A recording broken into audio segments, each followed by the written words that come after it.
তেলাওয়াত করছেন, ইয়াসিন ওয়াল কুরআনিল হাকীম ইন্নাকা লামিনাল মুরসালিন। আল্লাহু আকবার।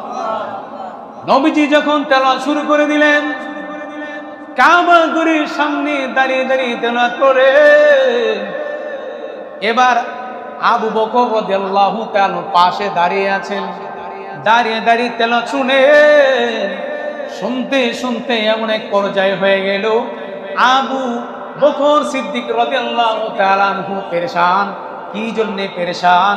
তাকিয়ে দেখে ওই যে আবু লাহাবের স্ত্রী উম্মে জামিল দুই হাতে দুটা পাথর নিয়ে আসছে। নাউজুবিল্লাহ পড়ে, দুই হাতে দুটা পাথর নিয়ে আসতেছে। দেখে আবু বকর বুঝতে পারলেন নবীজিকে আজকে পাথর দিয়ে মেরে ফেলবে। এবার বলেন তো, নবীকে কি মারতে পারবে? কথা বলেন, মারতে পারবে? আবু লাহাবের স্ত্রী উম্মে জামিল পাথর নিয়ে যখন সামনে এগুচ্ছে, এমন সময় আবু বকর রাদিয়াল্লাহু তাআলা নবীর দিকে তাকায় আর উম্মে জামিলের দিকে তাকায়। আহারে, মহিলারা যদি পুরুষে মারে এর চেয়ে লজ্জার কি হতে পারে? একজন মহিলা যদি আপনাকে পাথর মারে রাস্তায়, লজ্জা বেশি না কম? কথা বলেন, কম না বেশি? ঠিক তদ্রুপ আবু বকর রাদিয়াল্লাহু তাআলা টেনশন করতেছেন, আরে নবীজিকে পাথর মারবে। এমন সময় হযরতে আবু বকর রাদিয়াল্লাহু তাআলা আনহু দেখতেছেন মহিলা পাশে আসছে, আর মহিলা ডেকে ডেকে বলতেছে, এই আবু বকর, মুহাম্মদকে তো দেখতেছিলাম সে কোরআন তেলাওয়াত করছে, দেখলাম তো কাবার সামনে দাঁড়িয়ে আছে, এখন কেন দেখি না? এমন সময় আবু বকর রাদিয়াল্লাহু তাআলা মুস্কি হেসে দিলেন। আল্লাহু আকবার বলেন। মুস্কি হেসে যে বললেন, ও আল্লাহ, দুনিয়ার কেউ না জানলেও আমি জানি আল্লাহ তুমি তোমার বন্ধুকে বাঁচিয়ে দিয়েছো। কিভাবে? উম্মে জামিল পাথর নিয়ে নবীর সামনে দাঁড়িয়ে বলতেছে, আবু বকর, মুহাম্মদকে তো দেখেছি, এখন দেখি না কেন? সুবহানাল্লাহ। কই গেল? আবু বকর রাদিয়াল্লাহু তাআলা আনহু বলেন, এ উম্মে জামিল, আমি আবু বকর নবীকে দেখি আর তুমি দেখতে পাও না। একে একে করে কতই না কথা বললো। আজকে যদি মুহাম্মদকে পাইতাম, এই পাথর দিয়ে তার মাথাটা ফাটাই দিতাম। বিভিন্ন ধরনের বাজে কথা বলতেছে, বলতে বলতে এক পর্যায়ে চলে গেল। যাওয়ার পর নবী তেলাওয়াত করতেছেন। এমন সময় আবু বকর বললেন, নবী গো, আমি আপনাকে দেখতেছি, আর আপনার দুশমন উম্মে জামিল কেন দেখে না? নবী বললেন, ও আবু বকর, যেই ব্যক্তি আল্লাহর কোরআন তেলাওয়াত করবে, যত শত্রু, বড় শত্রু হোক না কেন, আল্লাহ তাআলা কোরআন তেলাওয়াত করলে আল্লাহ তাআলা ওই কোরআন তেলাওয়াতকারী ব্যক্তির সামনে আর শত্রুর সামনে পর্দা ফেলে দেন। সুবহানাল্লাহ। হিজাবাম মাসতুরা। আল্লাহ বললেন, এই আবু বকর, আমার আল্লাহ বলেন যে হিজাবাম মাসতুরা, শত্রু এবং কোরআন তেলাওয়াতকারীর সামনে আল্লাহ নূরের পর্দা ফেলে দেন। সুবহানাল্লাহ। এই জন্য সে আমাকে দেখতে পায়। এখন এই কোরআনের তেলাওয়াতটা নবীজি তেলাওয়াত করার কারণে মক্কার সব কাফের গুলা বলতেছে, আজকে মুহাম্মদের দরবারে যাব না। ঠিক আবু জাহেলও এই পাশ ওই পাশ করতেছে। এমন সময় স্ত্রী বলতেছে, কি ব্যাপার, আপনি মানুষের নেতা, তা আপনি যদি এরকম করেন তাহলে কিভাবে হবে? স্ত্রী আমার, শোনো, আমি মুহাম্মদের তেলাওয়াত শুনতে পাই আর দিলের খোরাক পাই।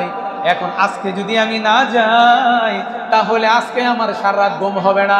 তাহলে আপনি কিভাবে যাবেন? একটা কারণ, আজকে আমি সমস্ত মক্কার যারা আমার বন্ধু রয়েছে, সাথী সঙ্গী রয়েছে, তাদেরকে বলেছি আর যাবা না, তারা যাবে না, আমি আজকে একাই কোরআনের মজা নেব। সুবহানাল্লাহ।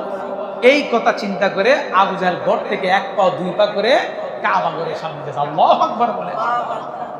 এমন সময় উতবা, সাইবা, ওলীদ ইবনে মুগীরা তারা চিন্তা করতেছে, দূর, মুহাম্মদের তেলাওয়াত না শুনলে তাছে ঘুম হবে না, তো তারা তো কেউ যাবে না, আমি আজকে একা গিয়ে তেলাওয়াত শুনবো। সুবহানাল্লাহ পড়ে।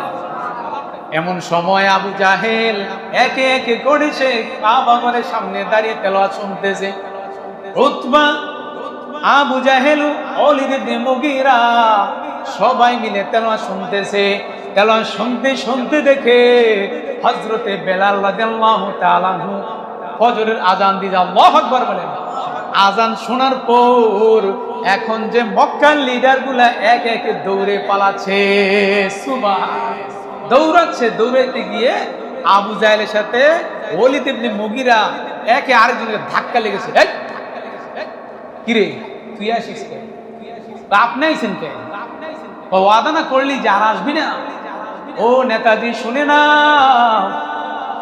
এমন এক মধুর তেলাওয়াত, যেই তেলাওয়াত না শুনলে আজ কেন কোনদিন ঘুম আসবে না। সুবহান। তারপর বেঈমান মুশরিকদের দিলের মধ্যে আল্লাহ তাআলা মোহর মেরে দিয়েছেন। ইখাদিউনাল্লাহা ওয়াল্লাযিনা আমানু ওয়া মা ইয়াখদাউনা ইল্লা আনফুসাহুম ওয়া মা ইয়াশউরুন। আল্লাহ তাআলা বলেন তাদের দিলের মধ্যে মোহর মেরে দিয়েছি। নবী হে, আপনি তাদের জন্য যত দোয়া করেন তারা ইসলাম গ্রহণ করবে না, কারণ আল্লাহ তাআলা বলেন আমি তাদের কপালে হেদায়েত রাখি নাই। এই জন্যে ওই যে আবু জাহেল, আবু লাহাব, উতবা, সাইবা, ওয়ালিদ ইবনে মুগীরা তাদের কপালে ইসলাম নাই। সুবহানাল্লাহ। কারণ আল্লাহ তাআলা তাদের কপাল রাখেন না। এই কোরআনটা সেই দিন আল্লাহর নবী সাল্লাল্লাহু আলাইহি ওয়াসাল্লাম হাসরের মাঠে আল্লাহ বলেন তেলাওয়াত করেন। আল্লাহর নবীর তেলাওয়াত শুনে সমস্ত মানুষগুলো অজ্ঞান অবস্থায় পড়ে। সুবহানাল্লাহ। এবার আল্লাহ তাআলা বলেন তাহলে আমার তেলাওয়াতটা শুনুন। আমরা প্রতিদিন কোরআনের দিকে তাকিয়ে দেখি আর রহমান আছে কিনা সূরার নাম, কথা বলেন আছে কিনা? এই আর রহমান যে আল্লাহ তাআলা দুনিয়াতে নাজিল করেছেন, এই আর রহমান সূরাটা আল্লাহ তাআলা ওই কিয়ামতের দিন এইভাবে তেলাওয়াত করবেন। আল্লাহ নিজে বলবেন আনার রহমান আল্লামাল কুরআন খলাকাল ইনসান। সুবহানাল্লাহ পড়েন। আমি হচ্ছে রহমান। আল্লাহ ওই দিন নিজে বলবেন আনার রহমান। আল্লাহ সেদিন তেলাওয়াত করবেন। ওই আল্লাহ তাআলা তেলাওয়াত শুনতে চান কি চান না? মহব্বতে বলে চান কি চান না? কারণ যে ব্যক্তি আল্লাহর তেলাওয়াত শুনবে ওই ব্যক্তির আর কোনো টেনশন আছে? চিট পড়া হাজার হাজার বছর অজ্ঞান অবস্থায় থাকবে। আল্লাহ বলবে কি ব্যাপার, তোমরা এরকম অজ্ঞান অবস্থায় আছো কেন? আল্লাহ দুনিয়াতে আমরা শুনেছি আর রহমান, আর আজকে যখন আপনি আনার রহমান বললেন দিনের মধ্যে এমন একটা ঝাটকা মেরেছে যার বিরুদ্ধে আমরা অজ্ঞান অবস্থায় হয়ে পড়েছি। সুবহানাল্লাহ। এই তেলাওয়াত শোনাবেন। প্রথমত দাউদ আলাইহিস সালাম শোনাবেন, এরপর নবীজি, তারপরে আল্লাহ তাআলা। এখন দাউদ আলাইহিস সালামকে আল্লাহ তাআলা এক নম্বর মুজিজা দিয়েছেন, উনি এরকম লোহাকে মোট করে ধরলেই মোমের মতো গলে যায়। সুবহানাল্লাহ পড়েন। আর ওনার সন্তান হযরতে সুলাইমান আলাইহিস সালামকে আল্লাহ তাআলা তিনটা গুণ দিয়েছেন। এক নাম্বার হচ্ছে উনি পিপিলিকার ভাষা বুঝতে পারতেন। সুবহানাল্লাহ বলবেন না? আর একটু জোরে বলেন না। দুই নাম্বার হলো জিনেরা কি বলে আমরা কি বুঝি? কথা বলেন না। জিনেরা কি বলে আমরা বুঝি? জিনের রাজত্ব আল্লাহ তাআলা হযরত সুলাইমান আলাইহিস সালামকে দিয়েছেন। সুবহানাল্লাহ। তিন নাম্বার হলো পাখিকুল আছে না, পক্ষী যেটা আমরা দেখি, এই পাখিগুলার ভাষাও উনি বুঝতেন। সুবহানাল্লাহ পড়েন। এখন আপনি আমার যে জমি জামা ঘর বাড়ি এগুলা আমরা কি নিজেরা কামেছি না ওয়ারিশ সূত্রে পেয়েছি? কথা বলেন, ওয়ারিশ সূত্রে পেয়েছি না? আল্লাহর নবী সাল্লাল্লাহু আলাইহি সাল্লাম বলেন হযরত সুলাইমান আলাইহিস সালাম ওনার বাবাও ছিলেন নবী, উনিও ছিলেন নবী। কারিম ইবনে কারিম অর্থাৎ নবীর ছেলে নবী। সুবহানাল্লাহ পড়েন। সুলাইমান আলাইহিস সালামের বাবা হচ্ছে দাউদ আলাইহিস সালাম। তো দাউদ আলাইহিস সালামের ওয়ারিশ সূত্রে উনি কিছু দিয়ে যান নাই। সুলাইমান আলাইহিস সালামকে আল্লাহ তাআলা এই তিনটা জিনিস যে দিয়েছেন, এটার ব্যাপারে মুফাসসিরে কেরাম বলেন যে দাউদ আলাইহিস সালাম যে ওয়ারিশ সূত্রে কিছু দিয়ে যান নাই, আর সুলাইমান আলাইহিস সালাম বাবা থেকে কিছু পান নাই, এই ব্যাপারে আল বেদায়া ওয়ান নিহায়া লেখক আল্লামা ইমাদউদ্দিন ইবনে কাসির রাহমাতুল্লাহ আলাইহি বলেন লা নুরিথু মা তারাকনা ফাহুয়া সাদাক। আল্লাহু আকবার। আল্লাহ তাআলার নবী সাল্লাল্লাহু আলাইহি সাল্লাম বলেন যে আল্লাহ তাআলা কোন নবীর ওয়ারিশ সূত্রে কিছু দিয়ে যান নাই যেটা তার সন্তানরা ভোগ করবে, তবে একটা ওয়ারিশ সূত্রে দিয়ে গেছেন, সেটি হলো সদকা। সুবহানাল্লাহ পড়েন। ওয়ারিসতে কি দিয়ে গেছেন? সদকা দিয়েছেন, সদকা। এবং সদকা হিসাব দিয়ে মুফাসসিরিন কেরাম বলেন, সদকার এটার উদাহরণ দিয়ে বলেছেন যে এই সদকার অর্থ হলো যে আল্লাহ তাআলার নবীরা দুনিয়াতে তাদের সন্তানকে ধন সম্পদ বাড়ি গাড়ি ইত্যাদি কিছু দিয়ে যান নাই, কিন্তু তাদের সদকা হিসেবে তাদের ইলম দিয়ে গেছেন। সুবহানাল্লাহ বলেন। দাউদ আলাইহিস সালামের সন্তান হচ্ছে সুলাইমান। তো সুলাইমান আলাইহিস সালামের যে জ্ঞান ছিল, ওনার বাবা দাউদ আলাইহিস সালাম ওনাকে 13 বছর বয়সে এমন এক জ্ঞানী পেয়েছেন যে সুলাইমান আলাইহিস সালামকে আল্লাহ তাআলা হিকমত দান করেন। সুবহানাল্লাহ পড়েন। বাবা বলে, কি ব্যাপার, আমার সন্তান এত জ্ঞানী কিভাবে হলো? তখন চিন্তা করে দেখলেন যে আল্লাহ তাআলা দাউদ আলাইহিস সালামকে নবী বানিয়েছেন আর ওনার সন্তান সুলাইমানকে নবী বানিয়েছেন। এই জন্য আল্লাহ তাআলা সুলাইমান আলাইহিস সালামকেও 13 বছর বয়সে ওনাকে মহা জ্ঞানী বানিয়েছেন। এই সুলাইমান আলাইহিস সালাম উনি রাস্তা দিয়ে একদিন যাচ্ছেন, যাওয়ার পথে দেখে চড়ুই পাখি, এই যে আমাদের চোখের সামনে যে চড়ুই পাখি উড়াউড়ি করে, এই চড়ুই পাখি কিচির মিচির করে যে ডাকে, এটার ভাষা আপনি আমি বুঝি, বুঝেন না আমার কথা? বুঝি। তো সুলাইমান আলাইহিস সালাম মানুষ, জিন এবং পাখি একসঙ্গে নিয়ে উনি যাচ্ছেন। যাওয়ার সময় পথিমধ্যে দেখে যে পুরুষ চড়ুই পাখি আর মহিলা চড়ুই পাখি দুইজনে এক ওদিয়া অর্থাৎ একটা উঁচু জায়গার মধ্যে বসে আছে। তো বসা অবস্থায় এমন সময় পুরুষ চড়ুই পাখিটা বারবার মহিলার পাশ দিয়ে এরকম ঘুরতেছে। আল্লাহু আকবার বলবেন না? আচ্ছা, আপনি আমি যদি দেখি এটার ভাষা কোনো বুঝবো? ও ভাই বলেন না কেন? বুঝবো। এই জ্ঞান তো আল্লাহ তাআলা আমাদেরকে দেন নাই। সুলাইমান আলাইহিস সালাম উনি কি করলেন? উনি দেখতেছেন যে চড়ুই পাখি যে পুরুষ রয়েছে বেটা, সে মহিলার পাশে ঘুরতেছে আর কিচির মিচির করে বলতেছে।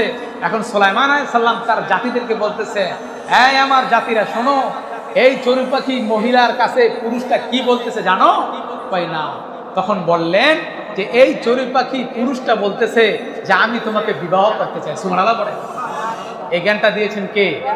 মহব্বতে বলেন কে? এমন সময় সুলাইমান আলাইহিস সালাম যখন বলল যে সে বলতেছে আমি তোমাকে বিবাহ করব, আর বিবাহ করে আমি তোমাকে এমন এক রাজপ্রাসাদের মধ্যে রাখবো যেই প্রাসাদটা হচ্ছে সিরিয়াতে, ওই রাজপ্রাসাদের মধ্যে আজও পর্যন্ত কেউ বসবাস করে না। সুবহানাল্লাহ। আমাদের দেশের চড়ুই পাখি মনে হয় বাড়ির 5 তলায় থাকে। কি মনে হয় আপনাদের? 5 তলায় থাকে নাকি ওই যে কেন তাজমহল যে বানিয়েছে তাজমহলে থাকে? হ্যাঁ, গাছের ডালে ডালে, বাড়ির কানায় কানায় থাকে কি থাকে না? আল্লাহ তাআলা বুঝাচ্ছেন, সুলাইমান আমি তোমাকে জ্ঞান দিয়েছি, পাখিকুলের তুমি বাসা বুঝো, জিনদের বাসা বুঝো, এরপর মানুষদের বাসা বুঝো। সুবহানাল্লাহ। ঠিক এই সুলাইমান আলাইহিস সালাম এই চড়ুই পাখির বাসাগুলা যখন বুঝাই দিলেন, লোকের অবাক, আরে এটা কিভাবে সম্ভব? এটা কিভাবে সম্ভব যে চড়ুই পাখি কি বলতেছে সুলাইমান বুঝতে পারছে? এমন সময় পিপিলিকার এক দল, তারাও এরকম নিচে দিয়ে যাচ্ছে। যাওয়ার সময় সুলাইমান আলাইহিস সালামের যে ওনার যে উড় জাহাজের মতো যে আমরা যে প্লেন দিয়ে এখন চলি, আল্লাহ তাআলা ওনাকে এমন একটা কাঠ দান করেছেন, কাঠ, নৌকার মতো একটা কাঠ, এই কাঠ দিয়েছেন। এই কাঠের মধ্যে যখন উনি বসতেন, ইঞ্জিল ছাড়াই আল্লাহ তাআলা তেল ছাড়াই এটাকে উড়াই নিয়ে যেতেন। সুবহানাল্লাহ। কিভাবে উড়াই নিতেন? সুলাইমান আলাইহিস সালাম যখন ওনার সৈন্যবাহিনী নিয়ে যখন এই কাঠের মধ্যে বসতেন, আল্লাহ তাআলা 1 ঘন্টার মধ্যে 2 দিনের সফর করলে যে পরিমাণ জায়গা যেতে পারে, আল্লাহ তাআলা সেই পরিমাণ জায়গা অতিক্রম করায় দেন। সুবহানাল্লাহ। এটা করেছেন কে? আর আমরা গাড়ির মধ্যে তেল দেই, মোবিল দেই, এরপরে গ্যাস দেই, না দিলে আছে কি আছে না? এখান থেকে যদি কক্সবাজার যাই, তো কক্সবাজার যাইতে গেলে জায়গায় জায়গায় তেল নাই। ও ভাই কি হয়েছে আপনার? তো ভাই তেল নাই তো যাও কেমনে? আছে কি আছে না? হ্যাঁ, যাত্রীরা বিরক্তি বোধ করে। আর আল্লাহ তাআলা সুলাইমান আলাইহিস সালামকে এমন একটি উট জাহাজ দিয়েছেন, আল্লাহ তাআলা ওনাকে রাজত্ব দিয়েছেন, যার বিনিময়ে উনি তেল ছাড়া, গ্যাস ছাড়া যন্ত্রবিহীন আল্লাহ তাআলা ওনাকে উড়াই নিয়ে সুবহান।